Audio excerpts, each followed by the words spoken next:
西藏其实适合人居住，这里没有污染，空气清新，温度也很适应，拥有各种各样的美食。Hello，天空三个钟，欢迎亲爱的家人朋友们，大家好，我是你们的好朋友藏族姑娘卓玛，来自西藏日喀则，谢谢大家的支持。西藏是很多人向往的地方，伴随着向往还有很多好奇，也是因为好奇，通过网络论坛或者是道听途说，造成了对西藏的刻板印象。刻板印象指的是人们对世界的错误观念和偏见，是由社会学家李普曼在著作《公众舆论》中首次引用。刻板印象是全球都存在的，事实上并不正确，也是不理性的，还显得有些固执。比如有人对西藏的刻板印象主要集中在人、环境以及文化传统和经济贫困这些问题上面。2006年青藏铁路通车，西藏第一次有火车，当年旅游人次达到了250万，而2005年只有160万。也就是说，直到铁路通车前，都是很少有人到过西藏。有些来了西藏的人，在这里有了不愉快的经历后，变得不喜欢这里，回去后也会和朋友吐槽，这样就造成了刻板印象。必须要承认的是，全世界都有好的现象与不好的现象，因为没有完美的事物，要有一双发现美的眼睛。很多朋友给卓玛发消息说不到西藏来旅游工作，因为西藏环境太恶劣。其实这些也是对西藏的一种刻板印象。由于西藏处于高原，很多人觉得这里空气稀薄，严重高原反应会导致死亡。同时，西藏城市周围都是高山，感觉交通一点都不方便。另外，感觉山上没有树木，气候恶劣，天气寒冷，完全不适应人类居住。这些呢，其实都是外地人对西藏的刻板印象。西藏的环境气候并不是最好的，但是也没有想象中的那么恶劣。首先呢，说说气温，我觉得西藏最好的就是夏天并不热。时间进入5月，全国即将迎来夏天。刚刚看了一下南方的温度，广州、三亚都超过了30度，西安、重庆也即将迎来最热的时候。我其实对30多度没有啥概念，因为我从未体验过30多度的天气。我知道外地的夏天都是很热的，往往只穿一件短袖，还需要开着空调才能睡觉。看我后面的这个小区，外墙上挂空调的很少，因为西藏的夏天本身就不热，所以空调的需求呢就不高。所以我觉得来西藏过夏天，到南方去过冬天是非常不错的。西藏的每一座城市夏天都不需要空调的，除了林芝、墨脱，基本上都是不热的。虽然不得不承认冬天有点冷，但是仅限于半夜和清晨，中午的太阳也是很暖和的，并不是冷得不能出门。西藏的自然环境很不错，首先是土地。其实很多人不知道，西藏是我国5大传统牧区之一，拥有全国最丰富的天然草场，占全国的20%左右，达到10亿亩以上。除此之外，还有可耕地的面积5.6亿亩，占整个西藏面积的30.7%，比农业大省黑龙江的耕地面积还大2倍。不过西藏地广人稀，很多可以耕地的面积都没有利用，而且草场正式退化，尤其是那区的藏北草原，退化面积达到2亿亩。西藏的土地也是渐渐的荒漠化，主要以阿里、那曲、日喀则、山南为主，这样其实会导致洋洋减少。除此之外，西藏地处高原，确实含氧量不如平原。西藏也是我国日照最充足的地区，紫外线辐射也是最强的，日照充足就导致部分地区干旱。很多朋友看卓玛视频说山上没有树木，是不是很干旱？西藏并不是最干旱的地方，我国最干旱的地方是宁夏，而西藏只有藏北比较干旱，降雨量只有50毫米，而西藏东南则是5000毫米，以林芝为代表的地区属于半湿润气候。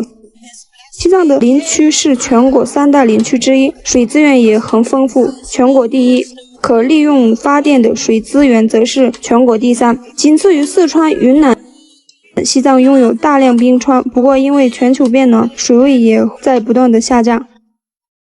西藏的野生动物超过上千种，是生命的宝库，但是西藏的生态环境非常的脆弱，需要每个人的保护，所以西藏并非不适合居住。现在的西藏外地人已经超过了100万，都没有觉得气候恶劣。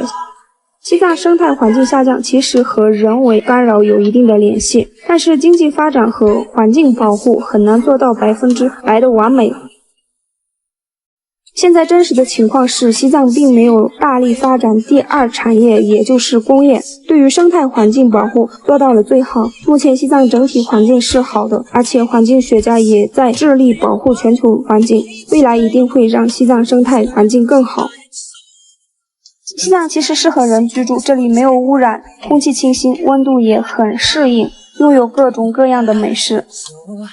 好了，今天的分享呢就到这里了，点个关注不迷路，我们下期视频再见，拜拜。如果没有铁路航空，西藏肯定是很穷的。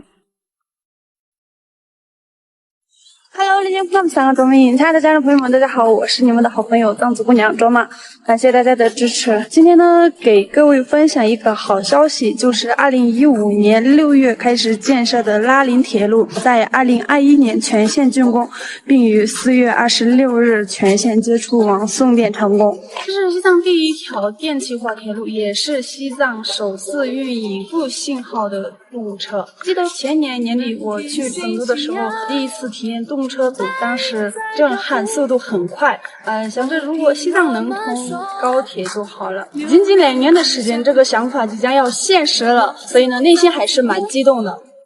拉林铁路指的是拉萨到林芝的铁路，计划于今年6月底通车，到时候卓玛也可以去体验。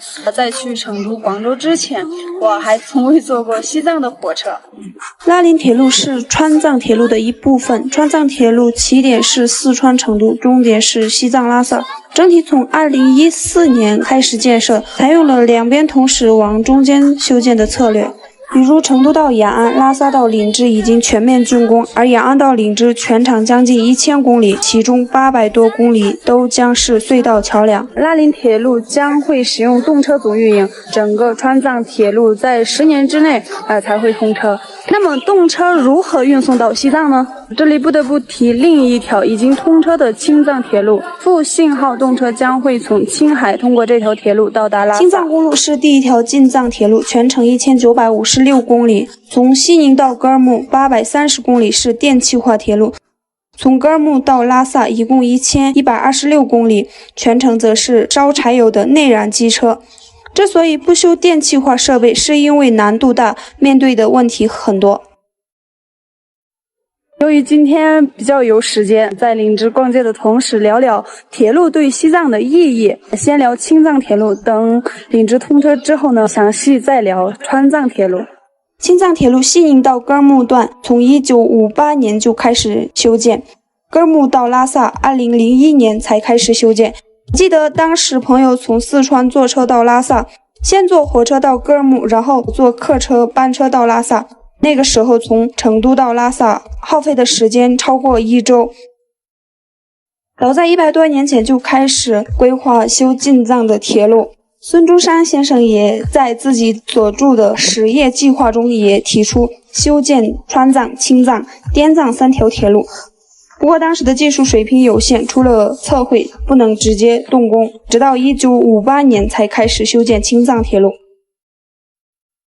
青藏铁路是新世纪最伟大的工程之一，格尔木到拉萨段有大量的冻土地带，到安多县一共有550公里的冻土。青藏铁路辐射的平均海拔为4500米，路基下面有很多冻土层，最厚的地方达到20米。由于全球正在全球变暖，随着温度提高，冻土会融化，火车如果在这样的路上行驶，随时都会有翻车的风险。这个问题在当时美国人来看根本无法克服。保罗·索鲁曾说，由于昆仑山脉的阻挡，青藏铁路不可能修到拉萨。为了攻克冻土难题，我国科学家采取了以桥带路、片石通风路基、通风管路基主动降温、碎石和片石护坡、热泵保温板、综合旁排水系统等措施，解决了千年冻土所带来的难题。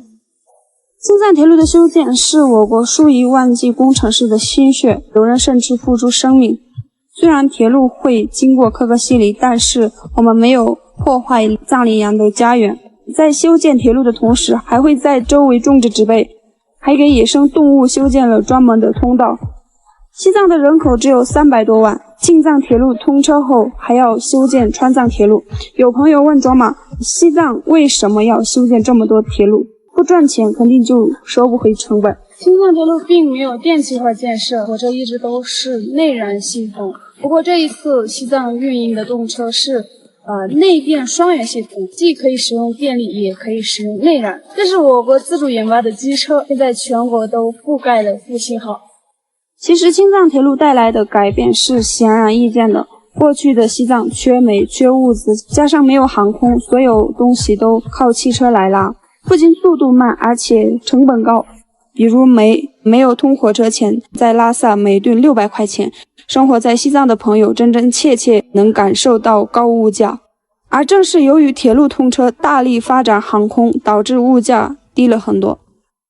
而且铁路可以运输大量的旅游人员，让进入西藏更简单，带动当地的旅游发展，也能让西藏更多的人走出去学习知识。其实最重要的是，我国在西藏修建铁路肯定有更深的考虑。我想大家应该都明白，随着西藏铁路的全线通车，未来的经济发展肯定会越来越好的，人口越来越多，物价越来越低。如果没有铁路航空，西藏肯定是很穷的。所以我觉得铁路对于西藏的意义重大，并不是经济回报所能衡量的。除了青藏铁路和川藏铁路，未来还会建设滇藏铁路、新藏铁路，到时候的西藏可以变快实现与经济强省的交流，从而发展更有活力。好的，今天都走了2万多步了，准备回学校了。今天这期视频呢就到这里结束了，点个关注不迷路，我们下期视频再见，拜拜。